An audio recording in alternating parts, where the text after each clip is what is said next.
सर्वांना नमस्कार. जय नाथ. आपण चैतन्य पीठाच्या युट्यूब वाहिनीवरून आत्मसंवाद ही प्रबोधन मालिका गेल्या 3.5 वर्षापेक्षा अधिक काळापासून प्रसारित करीत आहोत. या प्रबोधन मालिकेमध्ये आपले सद्गुरू आदरणीय बाबा महाराज आपल्याला बहुमोल अशा विषयांवर प्रबोधन करीत असतात. आत्मसंवादामध्ये प्राचीन वैदिक भूगर्भ विज्ञान विषयावरील 13व्या पुष्पात प्रबोधन करताना आदरणीय बाबा महाराज म्हणाले की आपण मृद म्हणजे माती याविषयी प्राचीन ग्रंथात काय माहिती दिली आहे याविषयी आपण चर्चा केली. तसेच माती व विटांबद्दलही बहुमोल अशी माहिती घेतली.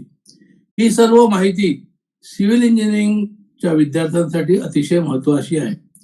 कोणत्याही बांधकामासाठी जशी माती विटा लागतात तसेच त्यांना जोडणारा चुनाही लागतो. आजच्या काळात आपण त्याला सिमेंट असे म्हणतो. सिमेंटमध्येही चुना हा एक महत्वाचा घटक आहे. या अनुषंगाने भृगु संहितेतील 5वा श्लोक आदरणीय बाबांनी इथे उद्धृत केला व त्यातील भावार्थही समजावून सांगितला. चुनखडी ही खड्डा खणून काढावी व चाळून मग त्याला वड वगैरेच्या लाकडाच्या भट्टीत भाजावे व त्यावर पाणी टाकून त्याला विरवावे. विरवलेला चुना चाळणीने चाळून घ्यावा, मग एका खड्ड्यात टाकावा आणि 1.5 ते 1.25 पट वाळू त्यात घालावी. मग चुना मळण्यासाठी घाणी तयार करतात त्यात हे टाकावे.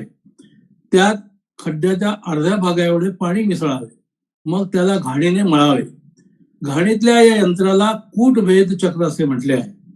या चुन्याबरोबर वापरण्याची जी वाळू आहे त्याचे 5 प्रकार या ग्रंथकारांनी सांगितले आहेत असे आदरणीय बाबा म्हणाले व या सर्व प्रकारचे वर्णन सविस्तरपणे आदरणीय बाबांनी इथे दिले. मय संहिताकाराने पण याचे वर्णन केले आहे असे ते म्हणाले. वाळू वापरण्यापूर्वी पाण्याने ती धुवावी व 5ही प्रकारच्या वाळूचे ढीग बांधकामापूर्वी करून ठेवावे व योग्य ती वाळू बांधकामात वापरावी असे ग्रंथकार म्हणतात. चुना वाळूत मिसळल्यानंतर त्याची 2-3 महिन्यानंतर बारीक भुकटी करावी. या भुकटीला शाय असे म्हटले आहे. ही आजच्या सिमेंट सारखी पक्की असते, त्याप्रमाणे तिचा वापर करावा. मग त्यांनी असे म्हटले आहे की चुनाची योग्यता त्याच्या रंगापेक्षा गुणांनी करावी. त्यानुसार त्यांनी इथे याबद्दलचे वर्णन केले आहे असे आदरणीय बाबा महाराज म्हणाले.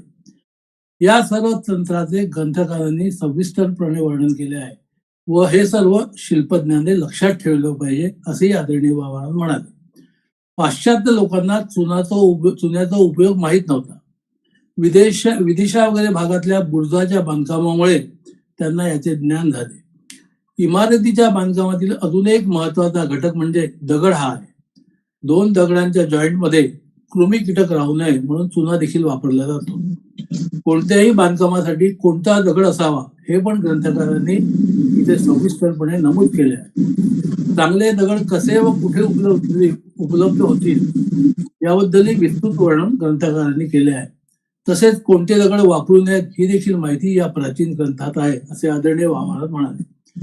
दगडांचे सुद्धा वर्ण ठरवले जातात. कोणत्या खाणीतून कोणत्या शिळेचा दगड वापरावा याचेही वर्णन आले आहे. या ऋषींनी 8 प्रकारचे दगड असतात असे सांगितले आहे व त्यांची नावे पण इथे आलेली आहेत. त्यांचे वैशिष्ट्य पण इथे सांगितले गेले आहे. मजबूत आणि घडायला सोपा हा बांधकामासाठी उत्तम दगड समजला गेला आहे. शिलेच्या प्रकाराचे वर्णन व वर्गीकरण इथे केले आहे.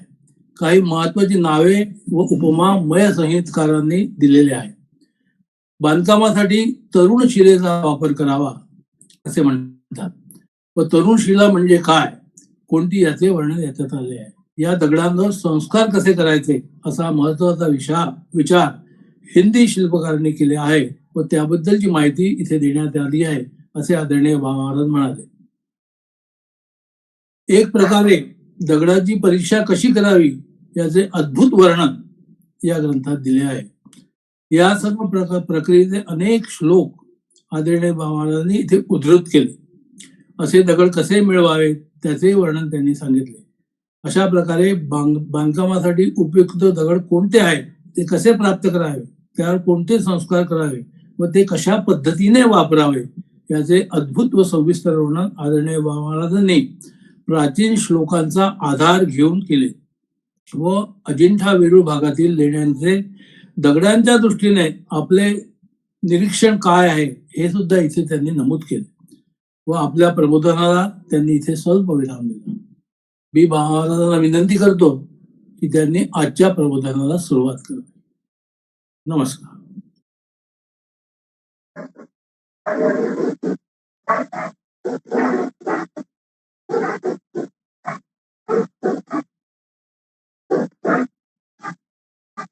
नमस्कार. आपण आपल्या या वैदिक भूगर्भ विज्ञान विषयावरती चर्चा करत असताना जेव्हा आजच्या काळामध्ये अप्लाइड इंजिनिअरिंग जिओलॉजी आणि एन्व्हायरमेंटल जिओलॉजी या विषयाचा जेव्हा आजच्या काळातले आधुनिक भूगर्भशास्त्रज्ञ जिओलॉजिस्ट लोक अभ्यास करून जेव्हा ते इंजिनियर लोकांबरोबर आर्किटेक्ट लोकांबरोबर जेव्हा ते काम करत असतात वेगवेगळ्या प्रकल्पांवरती, तेव्हा साधारणपणे एखाद्या भूवैज्ञानिकाला म्हणजे जिओलॉजिस्टला इंजिनिअरिंग जिओलॉजी संबंधी आणि आर्किटेक्ट संबंधी जशी थोडीफार माहिती असावी लागते किंबहुना तो त्याचा अभ्यासाचा विषय आहे आणि हे पारंपरिक आहे आपल्याकडे. म्हणून स्थपती बरोबर तो शिल्पशास्त्रज्ञ असावा किंबहुना जर तसा नसेल तर एखादा जो स्थपती असेल त्यांनी बरोबर एखादा शास्त्रज्ञ तो सुद्धा बरोबरीने घ्यावा असं पारंपरिक मत आपल्या जुन्या ग्रंथकारांनी सांगितलंय. तर जसं हा जो शिल्पशास्त्रज्ञ किंवा आधुनिक काळातला भूवैज्ञानिक आहे, याला दगडांची माहिती पाहिजे, मातीची माहिती पाहिजे आणि त्यामुळे ही दगड आणि माती याच्याबरोबर रत्नांची माहिती पाहिजे, मेटलर्जीची माहिती पाहिजे, म्हणजे धातू शोधावे कसे, त्यांची निर्मिती कशी करावी, शुद्धीकरण याची जशी माहिती पाहिजे, याच्याबरोबर त्या एक महत्वाचा भाग म्हणजे असा आहे की त्याला वृक्ष किंवा झाडं आणि त्यातली औषधी झाडं किंवा त्या झाडांचे जे प्रकार आहे, बांधकामाला योग्य जी काही झाडं असतात ती, एरवी उपयुक्त अशी जी झाडं असतात ती, त्यांची सुद्धा त्याला साधारणपणे माहितीला त्याला असायला पाहिजे. आपण जर म्हटलं की झाडं म्हणजे वनीकरण हा एक सामान्य शब्द आहे. हा सामान्य माणसाला आजकाल माहिती आहे. फॉरेस्टेशन किंवा ॲग्रोटेक, कृषी तंत्र हे सामान्य माणसाला माहिती असतं. पण भूगर्भशास्त्रज्ञ जो कोण जिओलॉजिस्ट असेल त्याला याचा एक का त्याचा महत्वाचा भाग आहे, तर त्याला अगदी सरळ सोपं उत्तर म्हणजे आजच्या काळात सुद्धा जर एखादा जिओलॉजिस्ट किंवा भूवैज्ञानिक हा जेव्हा एखाद्या नवीन एरियामध्ये सर्वे करता जातो आणि तो सर्वे केल्यानंतर पहिल्यांदा त्याचा जो सर्वेचा रिपोर्ट आहे किंवा अहवाल तयार करतो, मग तो त्याच्या कंपनीमध्ये जिथे काम करत असेल त्यांना असेल किंवा शासनात असेल तर तो शासन सेवेला असेल, म्हणजे ज्या कुठल्या त्याची ज्या अथॉरिटी असतील त्यांना तो जेव्हा सर्वेचा रिपोर्ट तयार करतो, त्यात महत्वाचा भाग असा आहे की त्यातले काही बिंदू आहेत त्या रिपोर्टचे, हे जे बिंदू पारंपरिक पद्धतीने जरी आपण म्हटलं ब्रिटिश कालापासून चालत आले असतील, कारण त्यांची ती पूर्वी पद्धत होती, पण ते मात्र आज सुद्धा, मग तो DGM जिओलॉजी मायनिंग डिपार्टमेंटचा असो किंवा GSIचा असो किंवा अन्य कुठल्याही विभागाचा अधिकारी असो, जिओलॉजिस्ट असो, एक पारंपरिक पद्धत आहे तो रिपोर्ट तयार करण्याची. त्या रिपोर्टमध्ये हा मुद्दाम उल्लेख करायचं कारण काय, त्या रिपोर्टमध्ये महत्वाचा भाग जो आहे त्यात जसा लोकेशन अँड ऍक्सेसिबिलिटी म्हणजे ते स्थान कुठे आहे, त्याची जागा कुठे आहे आणि त्याचा जर पोचायचं असेल तर त्या ठिकाणी कसं पोचता येईल, ही जशी माहिती त्या तो अगदी 2 पृष्ठांचा लहानसा रिपोर्ट असो किंवा अगदी 100 पृष्ठांचा मोठा अहवाल असो, प्रोजेक्ट रिपोर्ट असो, ही माहिती जशी त्यात आवश्यक असते, त्याच्यामध्ये फिजिओग्राफी आवश्यक असते. म्हणजे त्या भागात असणारी डोंगर किंवा नद्या, तलाव यांची आणि पाण्याची मुबलकता, त्यात जशी क्लायमेटॉलॉजी, त्या भागातलं हवामान, पाऊस किती पडतो वगैरे याची माहिती जशी देणं आवश्यक असतं, तो त्या रिपोर्टचा भाग असतो. तसा आणखीन एक महत्वाचा भाग त्याचा जो असतो, त्याला म्हणतात फॉना अँड फ्लोरा. म्हणजे त्या भागात असणारी साधारणपणे जी जनावर वगैरे असतील, गुरं वगैरे किंवा जंगली जनावर, ती त्याच्याविषयी माहिती द्यावी. आणि फ्लोरा म्हणजे झाडं, झुडपं, वनस्पती, वृक्ष, जंगल याबद्दल त्यात माहिती असते. त्याच्याच बरोबर मग त्या ठिकाणी ऍग्रिकल्चर म्हणजे साधारणपणे पिकं कुठल्या भागाची असतात, पीक पाणी कसं असतं, शेती कुठल्या प्रकारची असते, धान्य कुठल्या प्रकारचे असतात, हे सुद्धा त्या रिपोर्टमध्ये नमूद करणं आवश्यक असतं. आणि गेली जवळजवळ 50 वर्ष तरी या विषयाशी माझा संबंध असल्यामुळे आणि आतापर्यंत अनेक अहवाल अशा पद्धतीने मी शासनाला म्हणा, माझ्या कामामध्ये मी जेव्हा असे तयार केले, कुठे न कुठे सबमिट केले, त्यामुळे मला माहिती आहे की बहुतेक ठिकाणी ही जी माहिती गोळा करायची असते, ती गोळा करताना मग जो जिओलॉजिस्ट असेल तो काय करतो, की मग तिथे जे जुनं गॅझेटियर असेल ब्रिटिश काळातले, त्या गॅझेटियर मधली माहिती काढायची आणि ती सरळ सरळ टाकायची. किंवा आणखीन जुन्या ग्रंथकारांनी जुन्या रिपोर्ट जर कोणी लिहिलं असेल की या भागामध्ये पीक पाणी कोणतं असतं, झाडं कुठली असतात, बाकी काय असतात, तर ती माहिती घ्यायची आणि ती उचलून त्यात टाकायची सरळ सरळ त्याच्यामध्ये संदर्भाकरता. पण एक गोष्ट सांगायला अशी हरकत नाही मुद्दा, की बव्हंशी जे भूगर्भ शास्त्रज्ञ असतात, जिओलॉजिस्ट असतात, त्यांना अनेक वेळा जंगलात फिरून एक वेगळ्या पद्धतीने एखादं झाड ओळखता येत नाही. वेगळं नेमकं त्या झाडाचं वैशिष्ट्य काय ते ओळखता येत नाही. किंबहुना त्या झाडाचा काय उपयोग आहे ते सुद्धा त्याला काही वेळा सांगता येत नाही. कारण त्याचं शिक्षण किंवा त्याचं जे कार्य आहे ते अशा पद्धतीने असतं की त्याला दगड एक दगड, मिनरल एक मिनरल, रॉक एक रॉक किंवा मायनिंग एक मायनिंग एवढंच फक्त पाश्चात्य पद्धतीने त्याला शिकवलं गेलं आहे.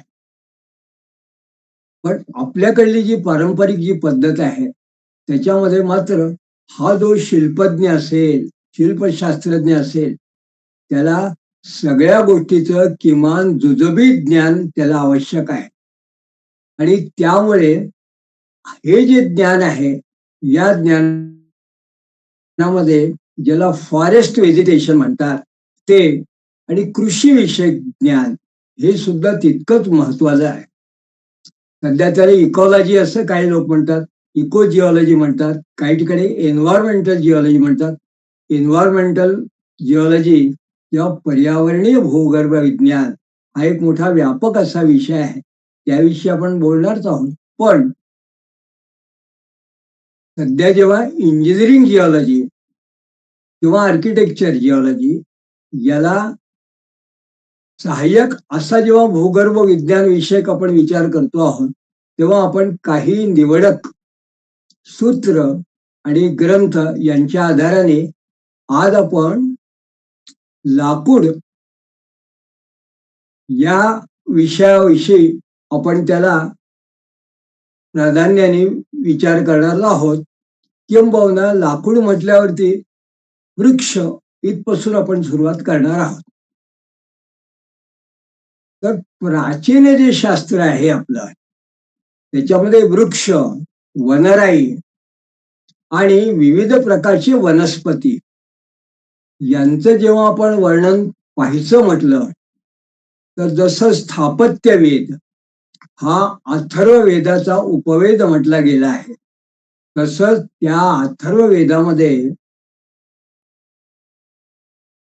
काही विशिष्ट कांड आणि अध्याय हे या विशिष्ट औषधीकारक किंबहुना वेगवेगळ्या पद्धतीने ज्यांचा उपयोग होतो अशा पद्धतीच्या वृक्षांना वाहिलेले आहेत. जणू काही त्यांचं तो ग्रंथ, त्याचं महत्व त्यांनी त्यांनी या ठिकाणी सांगितलेलं आहे.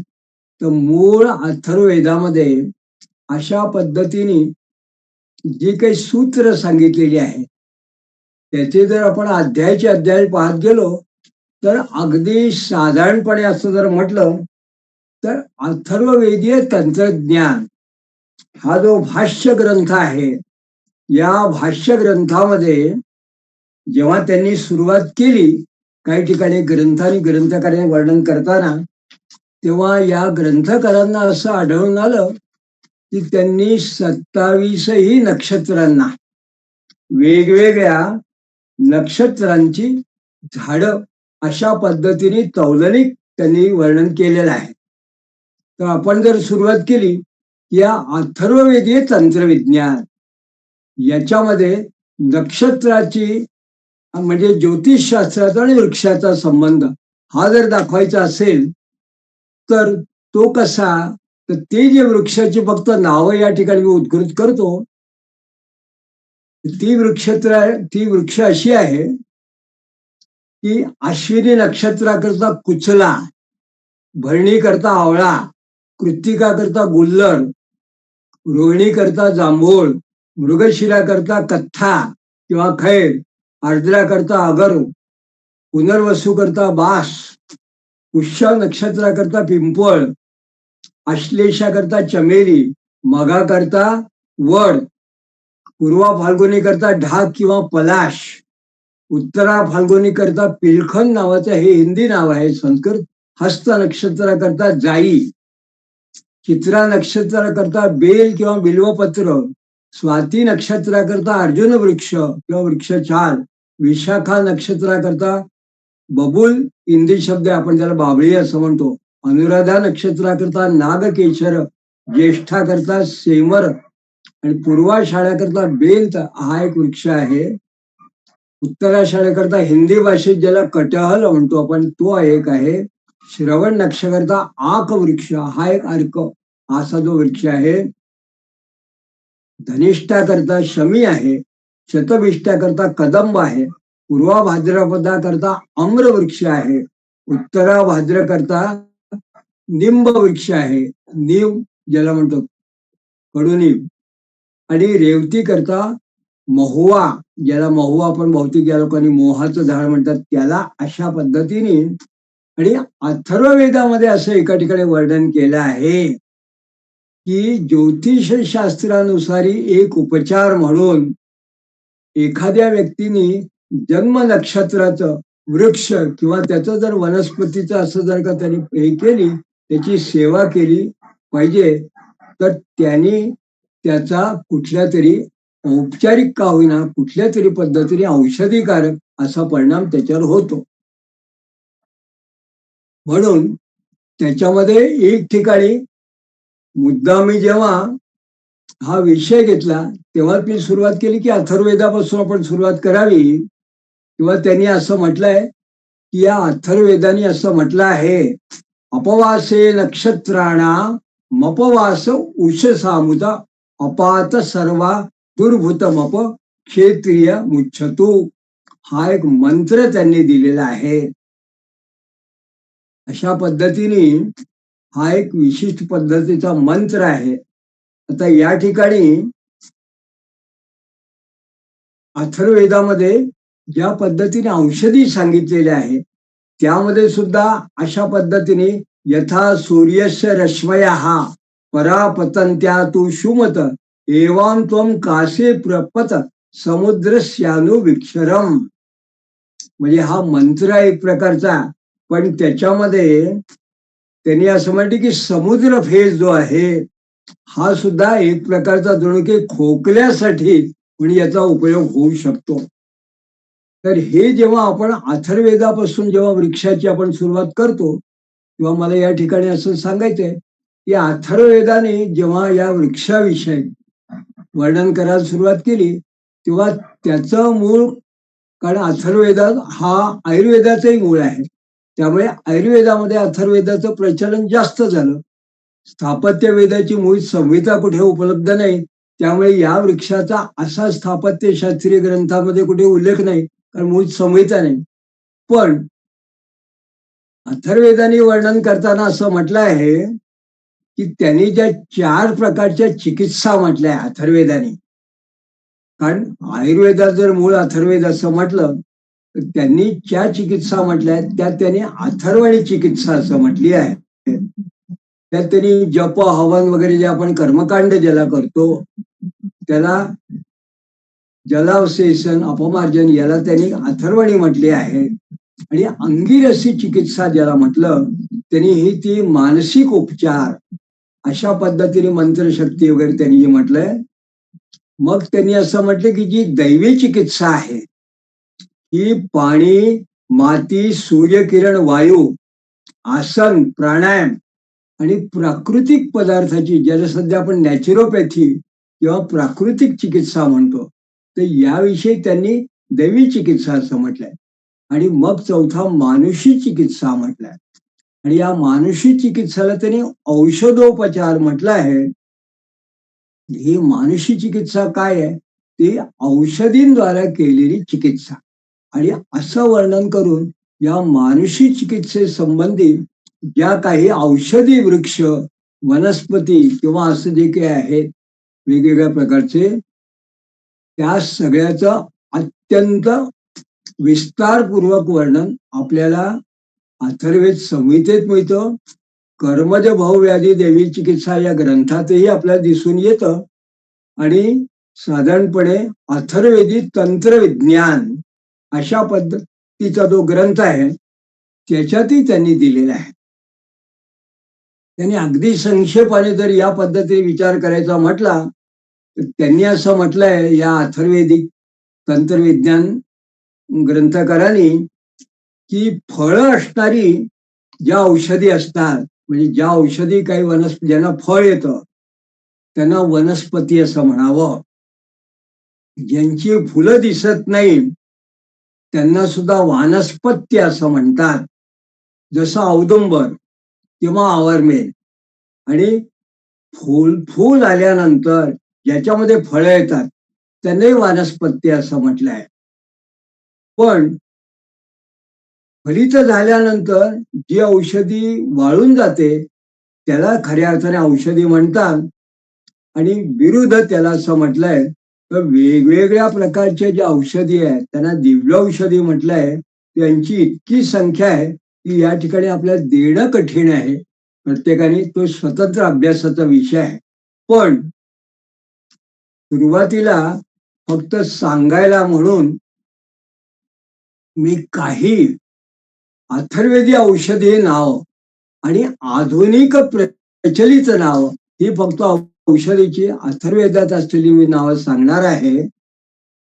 आणि काही फक्त सांगताना एवढंच सांगतो की अथर्ववेदातली महत्वाची अशी एकूण 77 प्रकारच्या वनस्पती यात सांगितलेल्या आहे. औषधी 77. तसंच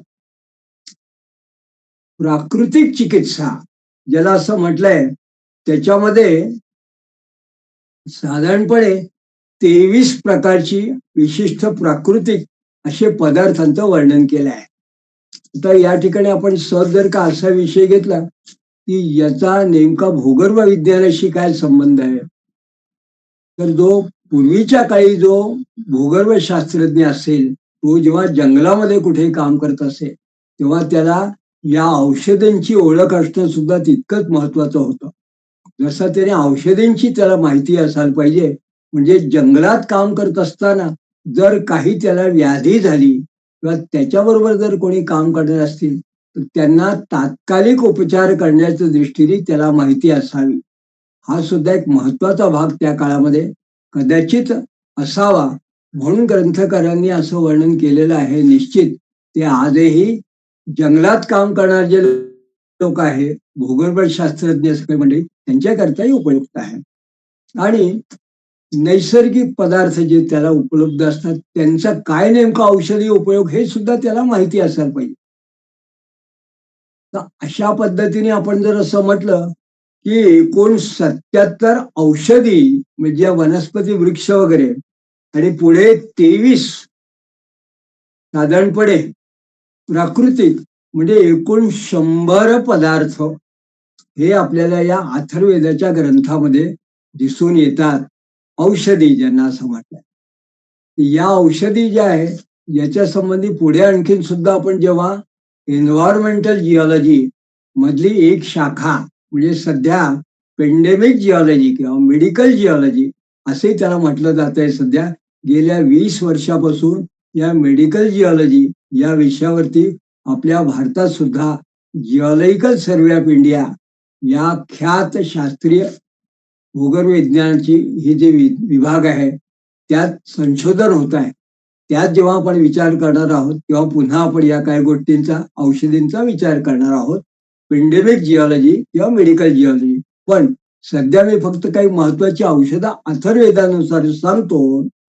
तर त्याच्यामध्ये काही जी नवीन नावं आहे जी आपल्याला वाटतात तर ती अथर्ववेदातलं औषधी नाव आहे अपराजिता. आणि आधुनिक प्रचलित नाव आहे त्याला नीलपुष्पी असं म्हणतात. जया म्हणून जिथे अथर्ववेदी नाव आहे त्याला विष्णुकांता किंवा जुई असं त्याला असं म्हटलं आहे. आणि आसुरी हे नाव अथर्ववेदामध्ये हे मोहरी जी आहे आणि काळ्या रंगाची सरसू याला त्यांनी असं म्हटलंय. तर सिद्धार्थ रक्षोग्न आणि भूतनाशन ही नावं पांढऱ्या रंगाच्या सरसूच्या वनस्पती त्यांनी असं म्हटलंय. तिलपिंजन तिलपिज्जी म्हणजे फळ नसणार तीळ याला वंद्या तीळ असं सुद्धा काही ठिकाणी म्हणताय. आणि सुपर्ण हा जो वृक्ष आहे तर सध्या ज्याला अमलता असं पण म्हणतो त्याला असं म्हटलंय. श्यामा म्हणजे पिंपळी, मोठी पिंपळी म्हणतात. आणि रजनी हा जो शब्द आहे हा रजनी किंवा शिवा हा जो आहे हा हळदीला शब्द अथर्ववेद संहितेमध्ये वापरलेला आहे. विशेष म्हणजे गायत्री हा शब्द एका ठिकाणी वृक्षाकरता आला आहे. या ठिकाणी ज्याला कथ्था किंवा खैराचं झाड म्हणतात त्याला गायत्री असं म्हटलंय. आणि पांढरा एरंड जो आहे याला अथर्ववेदामध्ये गंधर्व असं म्हटलेलं आहे. तसंच शोण म्हणजे रक्त पुनर्नवा म्हणजे पुनर्नवा जे झाड आहे लाल रंगाचं त्याला शोण म्हटलंय. आणि चित्रक नावाचा जो आपला सध्या आपण ज्याला म्हणतो त्याला अग्नी आणि विळंग हा जो एक आयुर्वेद लोकांना बहुतेक माहिती आहे हिंदी लोकांना तर त्याला भूतग्न असं म्हटलं आहे. त्याचप्रमाणे हरडी हरडा ज्याला म्हणतात बाळ हरडे वगैरे आपण असं म्हणतो हरडीचं झाड त्याला रोहिणी शब्द आहे. आणि काही ठिकाणी कुटकी कटुकी कटुरोहिणी आणि अरुंधती हे सुद्धा एक झाड आहे. आणि ज्याला आपण ज्येष्ठीमध असं म्हटलंय त्याला मधुला मधुलिका असं म्हटलं आहे. तर हुतद्रू हा एक आगळा वेगळा शब्द आपल्याला आठवतो. आणि तो जो ऐकतो त्याच्यामध्ये त्याला रुद्राक्ष जो आहे एकमुखी याला हुतद्रू असा शब्द त्यांनी म्हटला आहे. तसंच दशवृक्ष हे दशवृक्ष हा एक कुठल्या तरी काळामधला औषधी उपचारक असा एक या दशवृक्ष असं ज्याला म्हटलं आहे. त्यात बिल्व गंभारी पाटला शोनक कटेरी चालपणी पृष्णीपणी गोखुरी याला त्यांनी म्हटलंय. आणि शतावरी आपण जेव्हा आजच्या काळात म्हणतो त्याला मूळ अथर्ववेद संहितेमध्ये शतवीर्या म्हटलंय. तर पांढरी धूप जी त्याला म्हणतात हिंदी सफेद धूप त्याला सहस्त्रवीर्य असं म्हटलं आहे. रिठा जो आहे या रिठ्याला नागबला किंवा अरिष्ठा म्हटलं आहे. आणि अंजन जे वृक्ष आहे त्याला त्रायमाणा असा शब्द काही ठिकाणी म्हटला आहे. तर अशा पद्धतीने एक आणखीन अशी एक वनस्पती मला भंडारा जिल्ह्यामध्ये सहज जंगलात फिरताना एका तिथल्या आदिवासी माणसाने सांगितले आणि त्यांनी सांगितलं की त्याला आम्ही हडजोड असं म्हणतो. हडजोड म्हणजे त्यांनी असं म्हटलं की हाड जरी ब्रेक झाला असेल तरी ही वनस्पतीचा जर का पाला वाटून त्याला लावला तर आम्ही इथले आदिवासी वनवासी लोक त्यांनी त्यांची अस्थिभंग झाला असेल तो सुधारतो असं त्याचं तेव्हा मत होतं. पण नेमकं ती वनस्पती त्याला माहिती होतं कारण तो माईनवर काम करणारा माणूस. तर हे जेव्हा हडजोड मला इतर ठिकाणी कुठे काही दिसलं नाही, पण अथर्ववेद संहितेमध्ये असं लक्षात आलं की वज्रवल्ली, वज्रांगी आणि कांडवल्ली या नावाने या हडजोड या वनस्पतीचा उल्लेख आहे. तसंच आपण मंदार किंवा अर्क किंवा ज्याला आकडा असं आपण म्हणतो, आकड्याचं जे झाड आहे त्याला भास्कर किंवा विवस्वान असं या अथर्ववेदात म्हटलं आहे. आणि श्वेतार्क जो आहे किंवा पांढरा मंदार याला अहरमणी, विभाकर आणि दिवाकर. तर अर्जुन वृक्षाला जंगीड आणि विरद्रू असं म्हटलं आहे आणि पिंपळाला खऱ्या अर्थाने जो अश्वत्थ आपण जेव्हा म्हणतो तर हा अश्वत्थ शब्द मूळ अथर्ववेदामध्ये पिंपळाच्या झाडाकरता वापरला गेला आहे. आणि याला आणखी एक शब्द आहे शुचिद्रुम अशा पद्धतीने. आणि आपण ज्याला उंबराचं झाड ज्याला म्हणतो याला औदुंबर हा मात्र जो वृक्ष आहे हा असाचा असा अथर्ववेदात आलेला आहे. आणि पिवळ्या रंगाची जी सरसो असते आपण पिली सरसो आपण असं म्हणतो त्याला एक वेगळा शब्द अथर्ववेदाने म्हटला आहे तो आहे भूतगण. आणि अगस्त वृक्ष म्हणून एक जो वृक्ष आहे त्याला मुनिदेव म्हटलं आहे. विशेष म्हणजे शमीच्या झाडामध्ये जर पिंपळाचं एखादं बीज आलं आणि पिंपळाचं जर का रोपट त्याच्यामध्ये आलं तर त्याला वैकंकत आणि अशोक वृक्ष जो आहे जो बहुतेक सगळ्यांना माहिती असतो त्याला आशापाल अशा पद्धतीने नाव आहे. घृताची म्हणजे मोठी विलायची. आणि नलदी भूत जटा हे नाव जटामासी करता आहे. आणि ब्रह्म हा शब्द पलाश वृक्षाकरता काही ठिकाणी असं वापरलेलं आहे. विक्षर हे नाव त्यांनी समुद्र फेन आणि ज्याला आपण कडून दुधी किंवा लौकी हिंदी शब्द आहे कडवी किंवा आल ज्याला म्हणतो त्याला तस्तुव शब्द आहे. पिवळ्या रंगाच्या सरसोला एक ठिकाणी पुन्हा यातोधानी शब्द आले आहे. आणि मग लाख किंवा लाक्षा लाख जी आपल्याला निघते पिंपळ्याच्या झाडामधून आपण ज्याला लाख म्हणतो त्याला लाक्षा हा शब्द आहे. आणि गुडूची हे नाव बहुतेक लोकांना माहिती असतं त्याला किंवा हिंदी लोक त्याला गिलोय म्हणतात त्याला जिवंती आहे.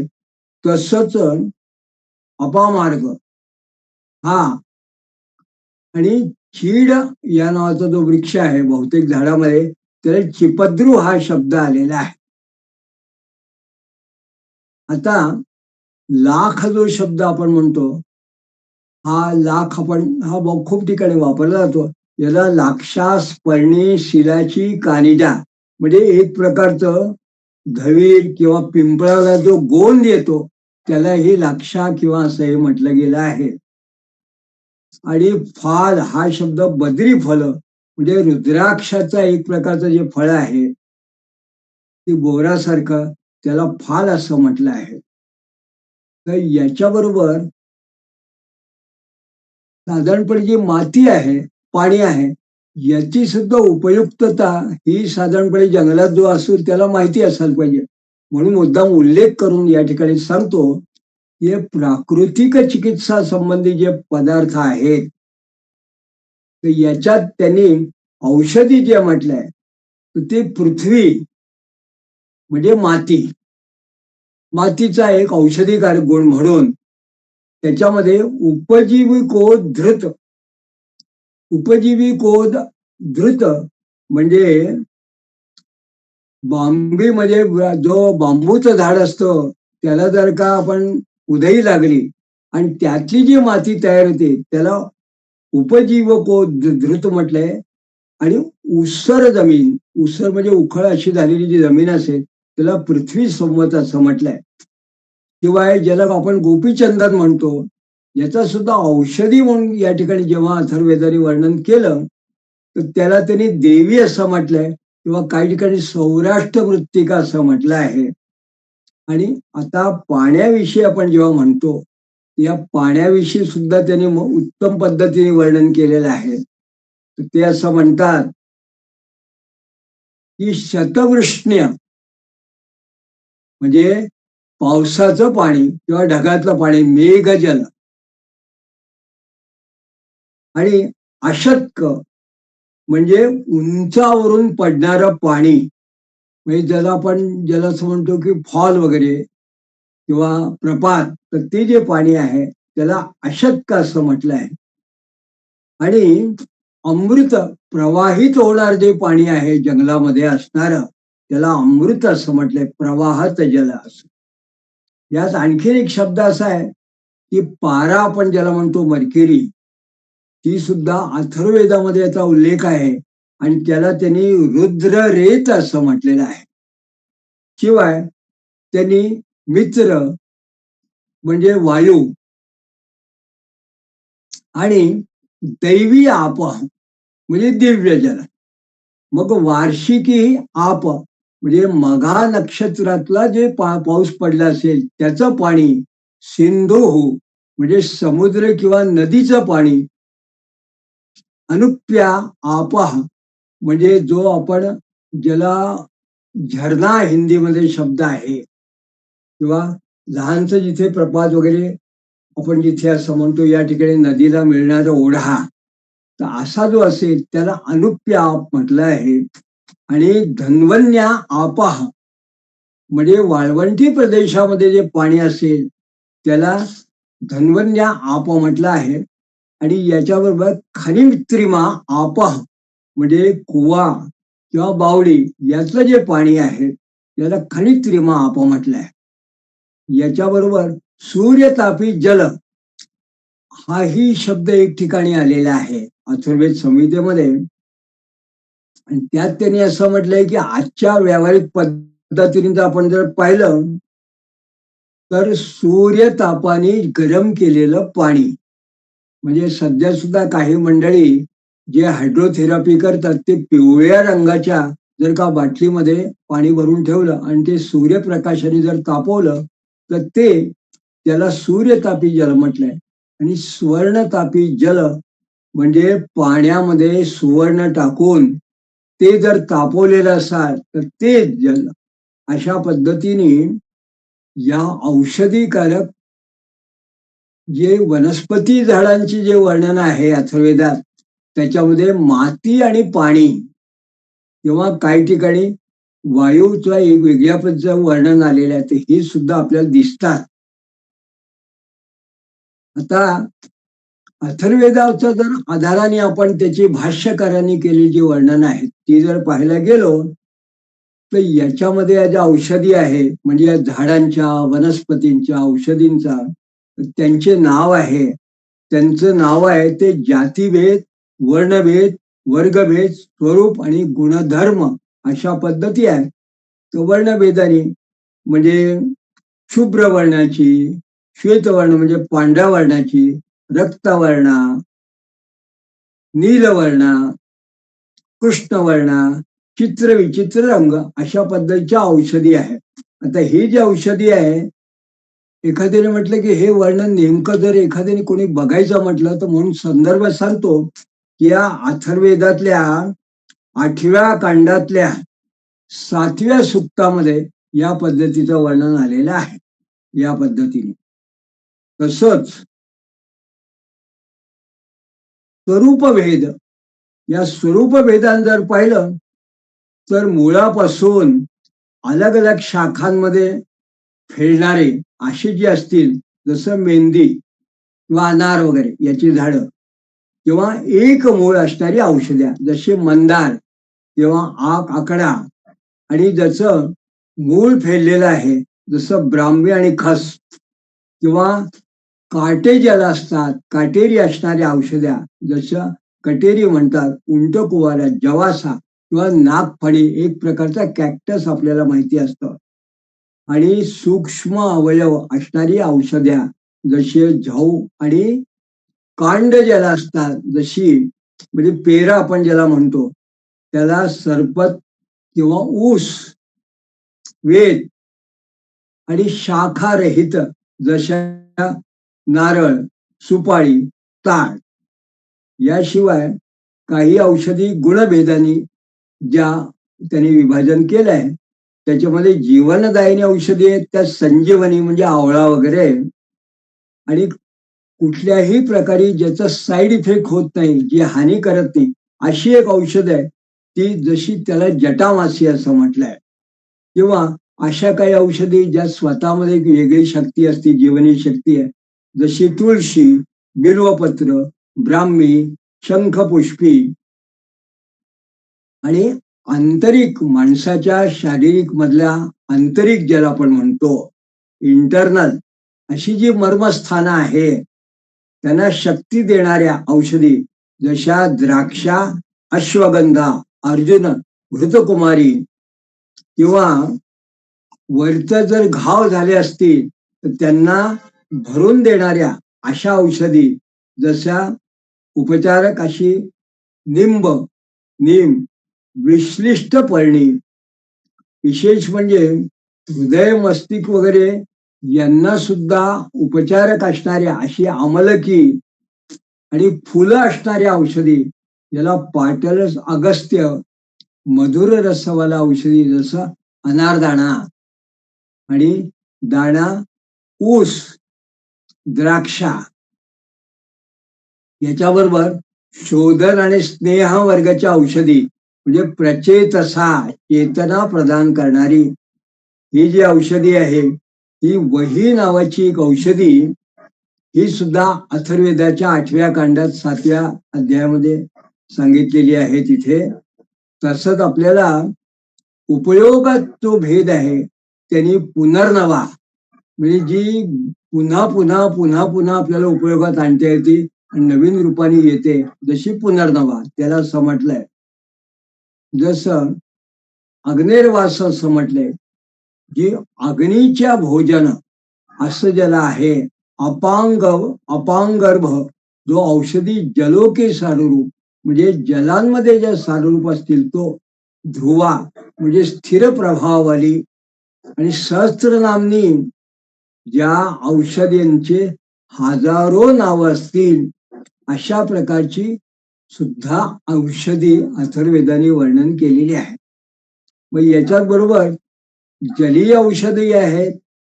जलीय ज्याला म्हणतात की अवकोलवा, म्हणजे ज्या औषधींच्या वरती एक प्रकारचं शेवाळ जमतं, अशी ओलसर असणाऱ्या अशा, आणि उदकात्मन म्हणजे जलमय किंवा पाण्यातूनच उत्पन्न झालेल्या, आणि तीक्ष्ण शृंग्य म्हणजे ज्यांच्या पत्ती ज्या औषधांची जी असते, पानं, त्यांचा जो अग्रभाग असतो, टोक असतो, ते टोकदार किंवा टोचतो आपल्याला, असं असतं. ते सुद्धा जे आहे, ते सुद्धा या 8व्या कांडामध्ये वर्णन केलेलं आहे. मग विषनाशक औषधींचं त्याने एक वेगळं वर्गीकरण केलेलं आहे.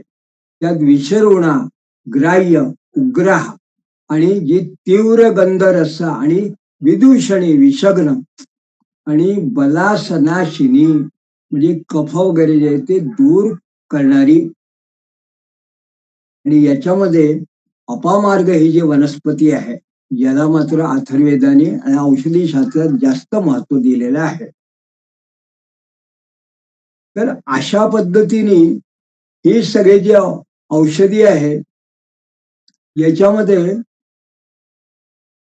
आपण असं बघतो की थेट अथर्ववेदामध्ये या सगळ्यांचं जसं औषधींचं वर्णन आहे, आणि त्याच्यामध्ये काही औषधींना त्यांनी महौषधी म्हटलं आहे. या महौषधी वर्ग जे आहे, त्याच्यामध्ये झाडांमध्ये अश्वत्थ म्हणजे पिंपळ, तृणांमध्ये दर्भ म्हणजे कुश, जो आपल्याला माहिती आहे, लता म्हणजे जे वेली असतात, त्याच्यामध्ये सोमलता, कारण सोम जेव्हा वल्ली असतात त्याच्यामध्ये सोमलता आणि प्राकृतिक द्रव्य पदार्थामध्ये अमृत म्हणजे पाणी. अशा पद्धतीने हे जे भेषज आहे याला औषधी असं म्हटलं आहे. आणि हे जे चिकित्सा आहे या चिकित्सामध्ये हे सगळं विचार आपण जेव्हा करतो तेव्हा असं लक्षात येतं आपल्याला की हे जे वृक्ष विषयक ही जी साधारणपणे सामान्य माहिती पारंपरिक पद्धतीने आपण जर म्हटलं ती सामान्य अशी माहिती जी आपल्याकडे उपलब्ध आहे ती थेट अथर्ववेद कालापासून नव्हे तर अथर्ववेद संहितेमध्ये त्याचा प्रत्यक्ष वर्णन केलेलं आहे. विशेष म्हणजे त्यातल्या ज्या वनस्पती आहे त्यांचा औषधी वनस्पतीचा आज सुद्धा आयुर्वेदिक मंडळी उपयोग करतात. किंबहुना कदाचित काही वेळेस या औषधेचं इंग्लिश नाव वेगळं असेल आणि त्याचा वेगळ्या पद्धतीने कुठला तरी औषधी म्हणून आज सुद्धा आपण उपयोग करत असतो.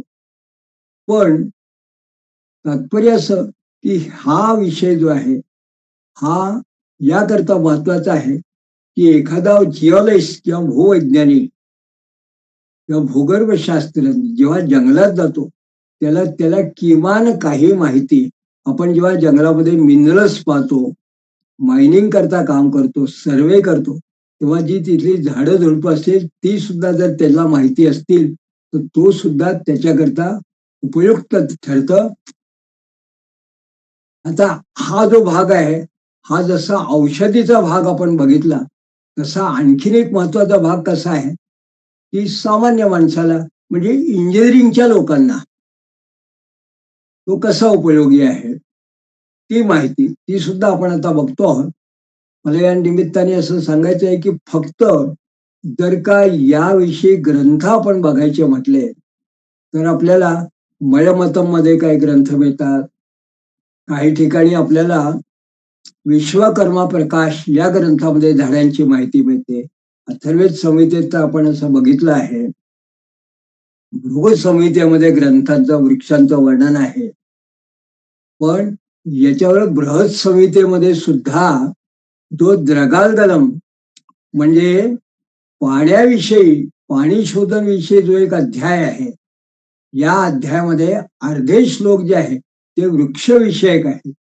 तसंच वृक्षायुर्वेद अध्याय अशा नावाचा एक स्वतंत्र अध्याय वृक्षांची जशी आपण जोपासना करतो तसं त्याचं जर रोगराई आली तर तो उपचार कसा करावा याच्याविषयी सुद्धा या वृक्षांविषयी एक स्वतंत्र अध्याय बृहत संहिता या ग्रंथामध्ये आहे. आणि क्रमशः आपण याचा कुठे न कुठे आपण याचा परामर्श घेणार आहोतच.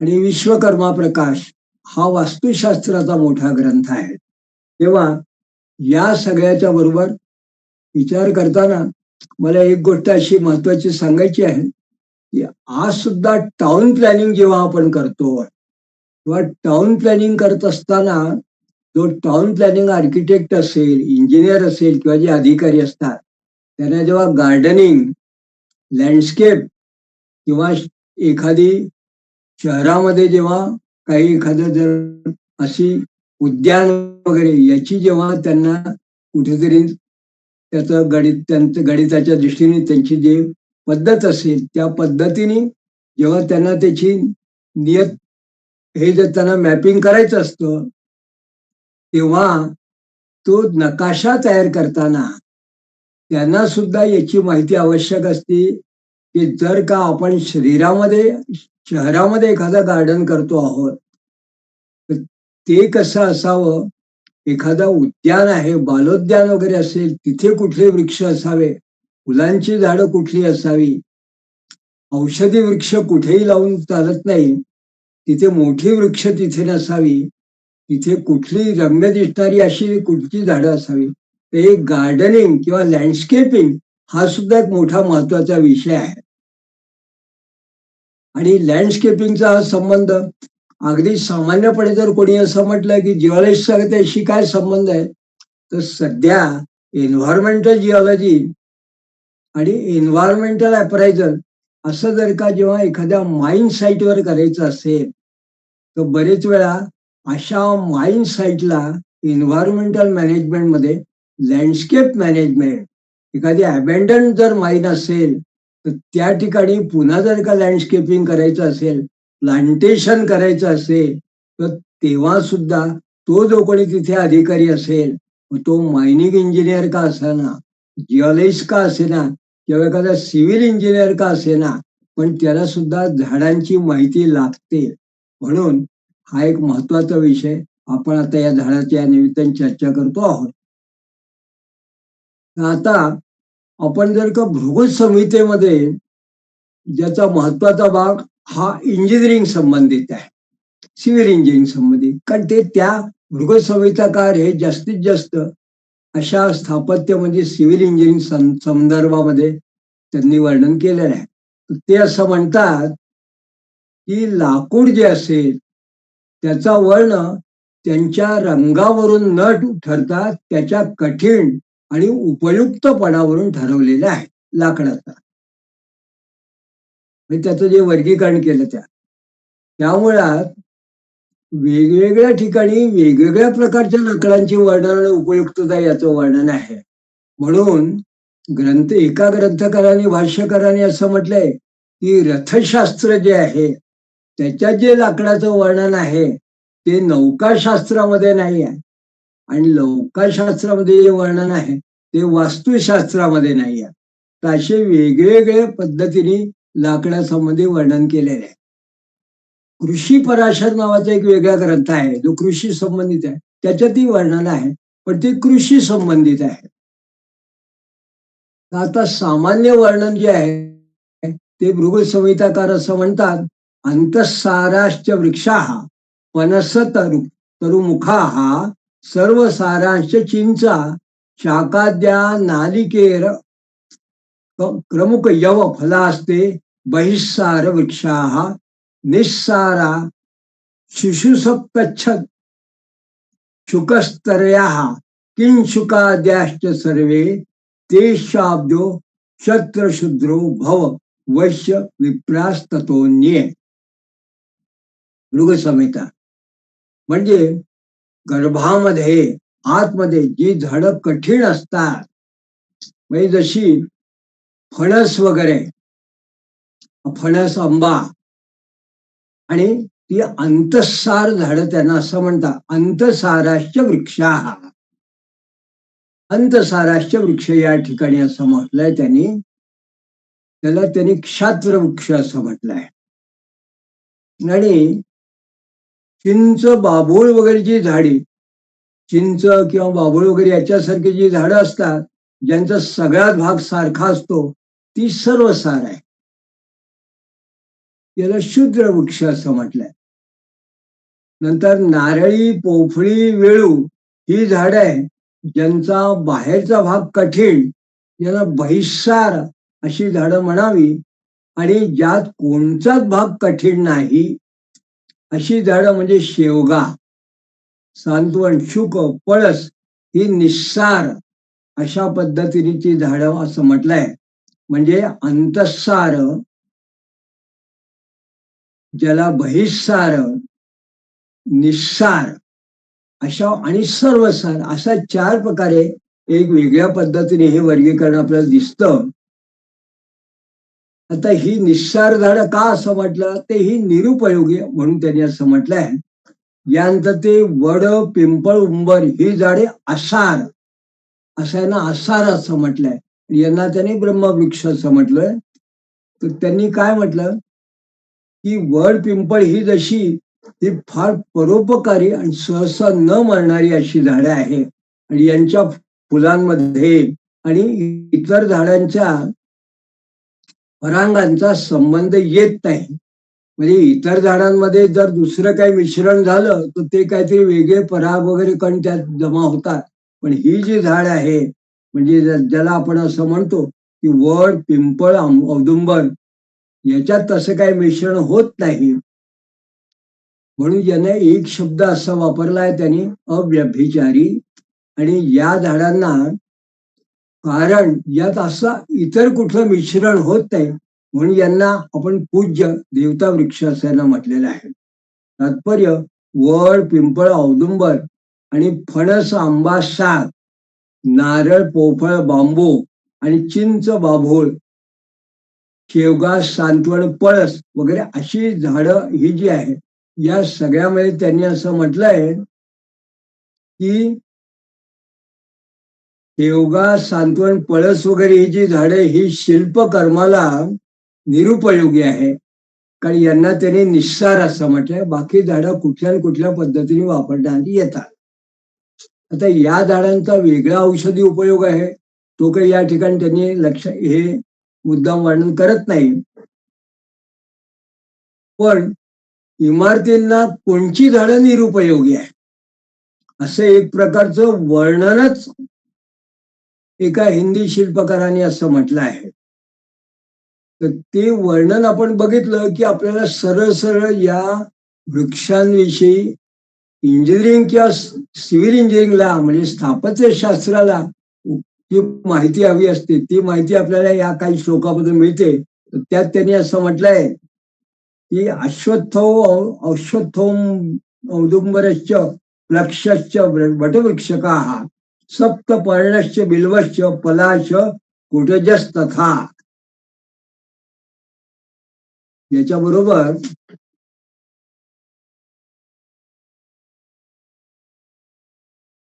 पीलू श्लेमातकी लोभ्रा कदंबा पारिजातका शीर्ष कोविदारश्च तिंतिकिणिको महाद्रुमा शिलींद्र सर्पमारश्च शाल्मली सरलस्तथा किंशुकश्चारी मेधाश्च भयाक्षा मलद्रमुमाः जकद्रुमाः कपित्था कटकश्चैव पुत्रजीवश्च डुण्डुकाः कारस्कराः करञ्जश्च वर्णश्चाश्च मारकाः बदरो बकुलाः पिंडी पद्मकस्ति तिलक तथा पाटल्या गरु कर्पुरावग्राह्यो गृहकमणी देवयोग्या इमे सर्वे मानुषाना मन अनर्थदा तस्मात् सर्व तत्सत्प्रयत्नेन न गृह्याना या नरालये. मयमत या ग्रंथात 15व्या अध्यायामध्ये हे वर्णन आपल्याला दिसून येतं. हे जर आपण बघितलं तर त्यात त्याने असं म्हटलंय की पिंपळ, औदुंबर, पिंपरी, वड, सांतवण, बेल, पळस, कुडा, पिलू, भोकर, लोध, कळंब, तुळस, पारिजातक, शिरीष, कोरल, चिंच, गोरख चिंच, शिलिद्र, तर्पमार, सांबर, सरल म्हणजे देवदार वृक्ष काश्मीरात मिळतो तो, किंचुक, अरिमभेद, हिवर, हिरडा, आवळा, कवठ, कवठाचं झाड, कंटक, पुत्रजवी, डुंडुक, कुचला, एरंड, करंज, वायवर्णी, अश्वमार, बोर, बकुळ, गेळ, पत्रक, तिलक, पाडली, अगरू, कर्पूर या झाडांचे लाकूड इमारतीला वापरू नये. मग ही झाडं एवढी आहेत, मग यांचं काय करावं? ही झाडं देवांच्या पूजा वगैरे कामाला चालतील, त्याला योग्य आहेत, पण माणसाच्या घराला चांगली नाही. यासाठी माणसांनी घरासाठी कन्स्ट्रक्शन करता ही झाडं वापरू नये असं म्हणतात. आता कश्यपी संहिता जी आहे, कश्यप संहिता, त्यात कश्यप ऋषींनी असं म्हटलंय, पलाशा कुटजा लोद्रा बिल्व पिलू शिरीषकाः श्लेमांतक कदंबाश्च कोविदारा सकिंशुकाः पथ्याक्षा मलका पार्थ सुप्निस्तु वरुणावपी अंबष्टा सप्तपर्णाश्च कारस्कर विकंटकाः न्यग्रोध औदुंबराश्च प्लक्ष शाल्मली तिंतुका नंद्यावर्तश्च बदराः सूरवीराः कपित्थका सर्पमारा रिवेदाश्च पुत्रजीवा सडुंदुका तिंतनी पाटला शोक कर्पुरा गुरुचंदना अर्काश्च वर्जनीया सुदेव मानुष धामसूः. कश्यप ऋषी म्हणतात, त्यात त्यांनी काही नवीन झाडांची नावं सांगितली. त्यात ते म्हणतात पळस, कुडा, लोभ्र, बल, पिलू, शिरीष, भोकर, कदंब, कोविदार, कारळ, किंशुक, हिरडा, आवळा, पार्थ, पारिजात, सुत्रिष्ण, वायवणी, अंबाडा, कांतवण, कांजरा, विकंठश, पिंपळू, औदुंबर वड, पिंपरी, सांबर, टेंभोर्णी, नंद्यावर्त, बोर, कण्हेर, कवच, सर्पमार, हिवर, पुत्रजीव, सडुंडक, चिंच, पाटल, अशोक, कर्पूर, आगरू, चंदन, रुई ही झाडं इमारतीला वापरू नये. अशा पद्धतीने आपण मयामतानी मयमत या ग्रंथात आणि कश्यपी संहिता या ग्रंथामध्ये आपण जेव्हा बघितली तेव्हा त्यांनी सांगितलं की ही जी असे ही काही ठिकाणी औषधी वगैरे याच्याकरता वापरायला हरकत नाही. भृगु ऋषींनी भृगु संहितेमध्ये सुद्धा एक वेगळ्या पद्धतीने झाडांची एक यादी दिलेली आहे. ती त्यांनी थोडक्यात वापरेल त्याचे त्यांनी नियम सांगितले आहेत. ते असं म्हणतात, रुजवा सारवंतश्च दृढाश्च चिरजीविना वर्षावात तपसा सहा जलस्थल भवाश्च ये ततत्तो देशोद्भवा शस्ता ग्राह्यासु शिल्पकर्मसु. आणि म्हणजे सरळ मजबूत गाभा असलेली, पुष्कळ दिवस जगणारी, वारा पाऊस आणि उन्ह सोसणारी, पाणी अगर जमिनीवर होणारी झाडं त्या त्या जागी मिळणारी शिल्पकर्माला घ्यावी त्या त्या जागी. आणि असार शाखीन सर्वान वर्य ये गृहकर्मणी प्रायशा क्षीर तर्वो न मानुष गृहोचिता देवधामोस्तुते योग्या सर्वेशा शिंशुपा शुभा. म्हणजे वड, औदुंबर, पिंपळ वगैरे ही जी असार झाड आहे ती देवकर्माला योग्य आहे. देववृक्ष ती घेऊ नये, कारण ज्यात रस फार अशी झाडे सुद्धा साधारणपणे माणसाच्या घरासाठी योग्य नाही. त्यात ज्याला उझिंग असं म्हणतात, रस ज्यातनं गळतो ती अशी ती देवळात देवपूजात वापरावी. शिंशुप झाडं ही सगळ्यात चांगली. इमारती झाडांचे सामान्य गुण मयासुरांनी पण असं सांगितलं आहे. ते इमारतीची जी झाडं असतात त्यात त्यांनी असं म्हटलंय, स्निग्ध सार महासारा यवृद्धास्तरुणे तराहा अवक्रा निर्व्रणा सर्वे गृहीतव्या महिरोहा सर्व संपत समुद्ध्यर्था भवे युस्ते न संशय पुण्यादी नवतीर्थात दर्शनीया मनोरमा. मयमत अध्याय 15. हे असं म्हणतात की चिवट आणि बळकट गाभ्याची म्हातारी किंवा अगदी बाल नव्हे अशी अशी आणि वाकडीत असणारी, सरळ ज्यात छिद्र किंवा भूक नाही अशी आणि चांगल्या जागी उगवलेली सुंदर मनमोहन अशी जी झाडं असतील ती इमारतीला घ्यावी. त्यांच्यापासून जणू काही सगळ्यांचं कल्याण होईल अशा पद्धतीने त्यांनी असं म्हटलंय. आता एक वेगळा विषय या पद्धतीने वृक्षामध्ये किंवा या वृक्ष वनराईचा जुन्या ग्रंथकारांनी म्हटलाय, तो विशेषतः मयासुरांनी म्हणजे मया मतम या ग्रंथात त्यांनी सांगितलाय. त्यांनी ती झाडाचे गुण पाहून ते असं म्हणतात, मूलाग्रादार्जवा वृत्तम शाखानेक समन्वितम तत्तु पुंसत्व भवेन्मूलम स्थूलत्व स्त्रीत्वम कुशाग्रकम स्थूलाग्रम कृशमूलम तुषण्यमेत दुरितम. म्हणजे आता या ठिकाणी मयमत या ग्रंथकारांनी जणू काही स्त्री, पुरुष आणि षंड अशा 3 प्रकारचं झाडांचे सुद्धा वर्गीकरण त्यांनी केलं आहे. पुढे ते असं म्हणतात, वृत्ताकारश्च मूलाग्राद बहुशाखो दृढान्विता पुंवृक्ष स्याद तरो स्त्रीत्वे मूल स्थूल कुशाग्रता मूलाग्रयो कृशाल्पल्वम मध्ये स्थौल्यंचे षंडता मुहूर्त गर्भस्तंभादीन पुंवृक्षेणैव कारयेद शेष कर्मसु सर्वेशी स्त्रीवृक्षश्चैव शस्यते. म्हणजे मुळापासून शेंड्यापर्यंत सरळ गोल आणि अनेक फांद्या असलेले जे झाड असेल ते पुंवृक्ष म्हणजे पुरुष वृक्ष असं समजावं. जे मुळापासून शेंड्यापर्यंत सरळ गोल आणि ज्याला अनेक फांदे असं सरळ सूट, मुळाशी जाड आणि शेंड्याकडे बारीक असं झालेलं जे झाड असेल ते स्त्री, आणि शेंड्याकडे जाड होता गेलेलं ते नपुंसक. शेंड्याकडे जाड आहे, खाली बारीक आहे, असं नपुंसक असं मला म्हटलं. पण दोन्ही टोकाला बारीक आणि मध्येच जर जाड असेल तर ते सुद्धा नपुंसक आहे असं भृगु ऋषी म्हणतात. आणि मग हे याचं म्हणण्याचं कारण काय आहे? तर हे त्यांनी असं म्हटलंय की मुहूर्त गर्भस्तंभादीना पुंवृक्षेणैव कार्येत केश कर्मसु सर्वेषु स्त्री वृक्षेव शस्यते. म्हणजे मुहूर्त मेढ वगैरे खांब जे असतात, असे जे खांब असतील, ज्याला कॉलम वगैरे आपण असं म्हणतो, स्तंभ वगैरे असे, त्याला पुरुष वृक्ष अशा पद्धतीची झाडं वापरावी. आणि तुळ्या वगैरे जे असतात, बीम्स वगैरे अशा वरती आपण ज्याला म्हणतो, त्यांना तुळया वगैरे यांना स्त्री झाडं अशी वापरावी. आणि अशा पद्धतीने शास्त्रकारांनी वर्णन केलेलं आहे.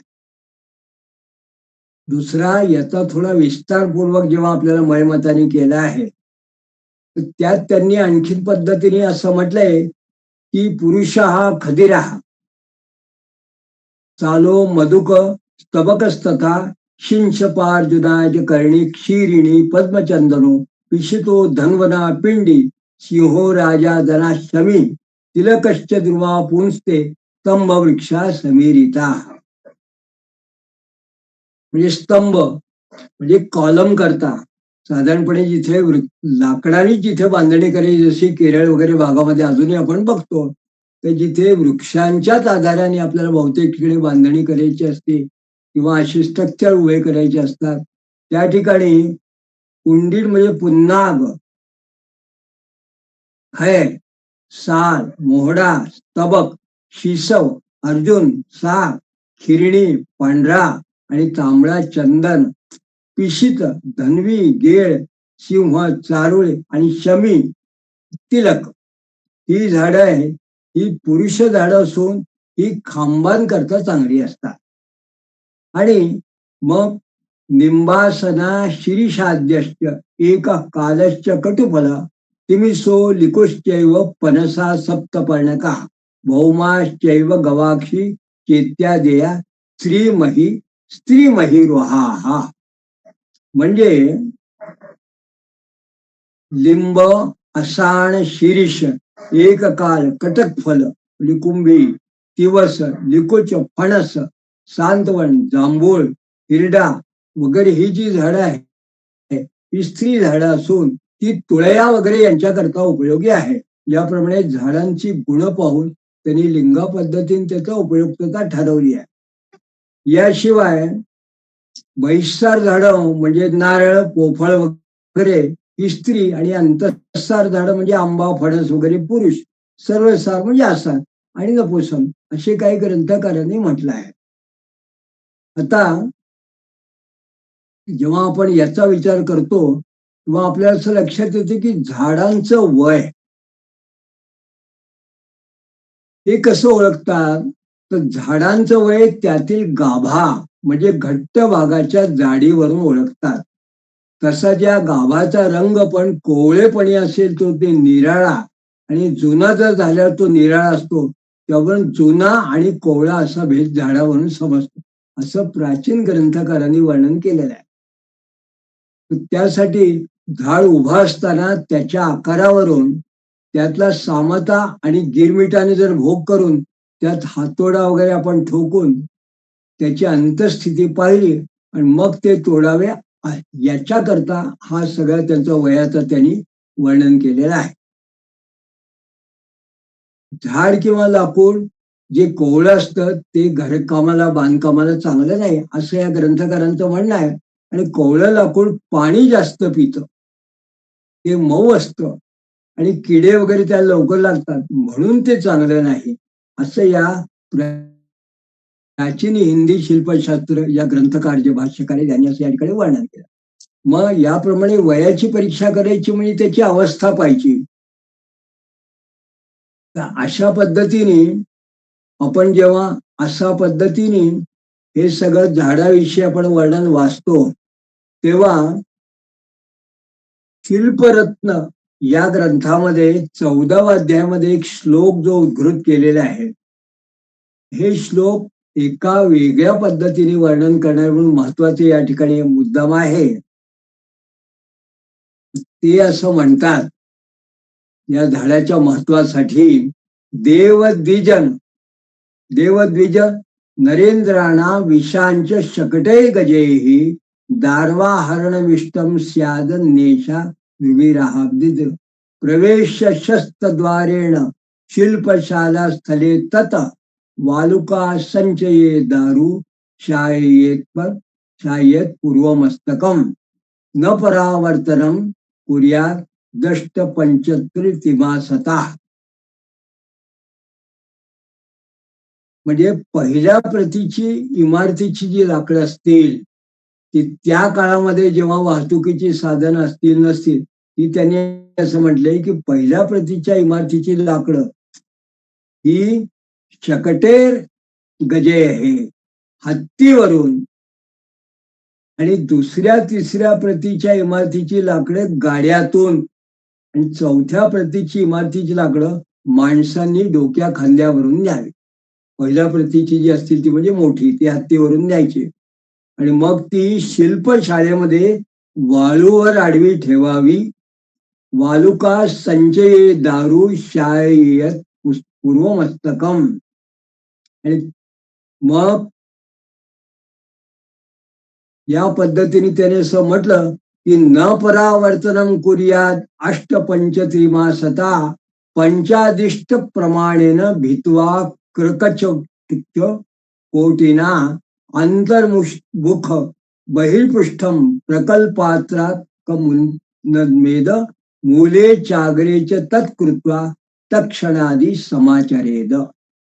म्हणजे एकदा ती शिल्पशास्त्रेत नेऊन त्या वाळूवर आपण आडवी ठेवली की मग 3 किंवा 5-8 महिन्यानंतर ती वाळली म्हणजे क्रकच म्हणजे करवतीनं ती कापावी. करवतीला कर्कचा हा मूळ शब्द संस्कृत त्यांनी वापरलेला आहे. आणि सांधे करताना ज्यातला आतला भाग, बाहेरचा भाग आणि शेंडा आणि बुड हे माहीत पाहिजे म्हणून त्यांना खुणा कराव्या, मग ती तासून मग सांधावी.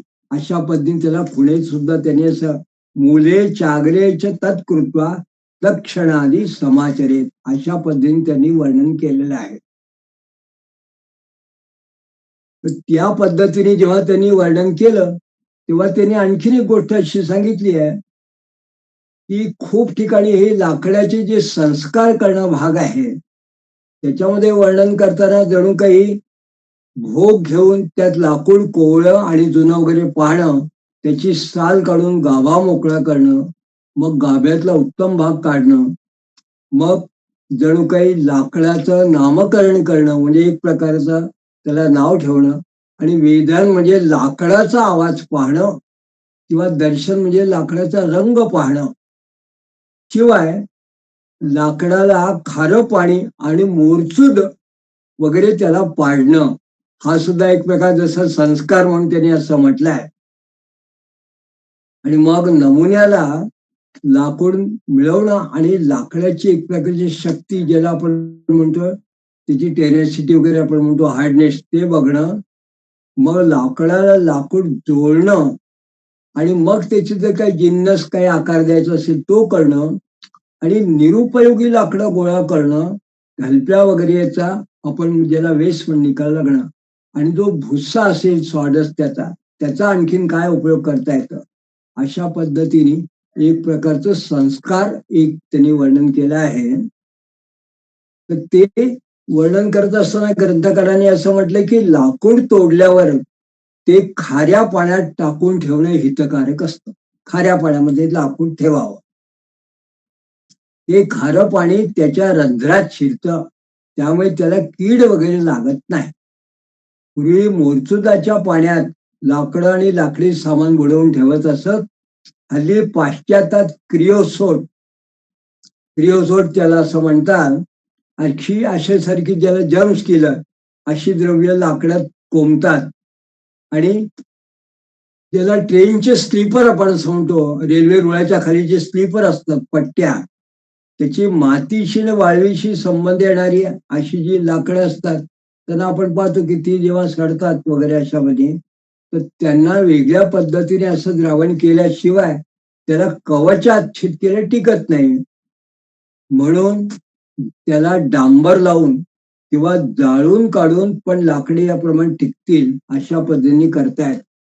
तर अशा पद्धतीने आज आपण लाकूड याविषयी जेव्हा एक विशेष भाग आपण बघितला, तेव्हा इमारतीला लागणारी लाकडं किंवा जंगलात असणारी लाकडं ही जशी एखाद्या मायनिंग इंजिनियरला उपयुक्त त्याची माहिती असणं आवश्यक आहे, तशी जशी एखाद्या जिओलॉजिस्टला आवश्यक आहे, सिव्हिल इंजिनियरला आवश्यक आहे आणि आर्किटेक्टला आवश्यक आहे. म्हणून या सगळ्यांना ज्याचा संबंध आहे असा जो कोणी असेल, तो जो जिओलॉजिस्ट आहे, त्या भूगर्भ विज्ञान शास्त्रामध्ये याचं जे वर्णन केलेलं आहे त्याच्या आधाराने आपण आज हा लाकडाविषयी काही भाग आपण बघितला. पण या जो विशिष्ट हा जो लाकडाविषयी आपण जेव्हा भाग बघतो वृक्षांविषयी, तेव्हा याचा एक आणखीन भाग असा आहे की मुळामध्ये ही लाकूड जेव्हा आपण आणतो, ते कुठलं लाकूड आणावं, कुठलं आणू नये, कुठल्या जागेचं घ्यावं, कुठल्या जागेचं घेऊ नये, कारण त्या जागेचा मूळ प्रभाव काय असतो याविषयी सुद्धा एक अतिशय विस्तारपूर्वक अशी सुद्धा माहिती आपल्याला जुन्या ग्रंथकारांनी सांगितलेली आहे. आणि आज जर आपण इकॉलॉजी किंवा फॉरेस्ट्री किंवा प्लांटेशन या दृष्टीने जर माहिती पाहायला गेलो, तर अगदी बॉटनीच्या सुद्धा विद्यार्थ्याला उपयुक्त होईल किंवा असे जे कोणी फार्मासिस्ट असतील त्यांना सुद्धा उपयुक्त अशी माहिती आपल्या विशिष्ट ग्रंथकारांनी लिहून ठेवलेली आहे, नमूद करून ठेवली आहे. तेव्हा आणखीन पुढच्या भागामध्ये आपण याविषयी आणखीन पुढे माहिती आपण बघणार आहोत. तोपर्यंत आपण इथेच अल्पविराम घेणार आहोत. नमस्कार.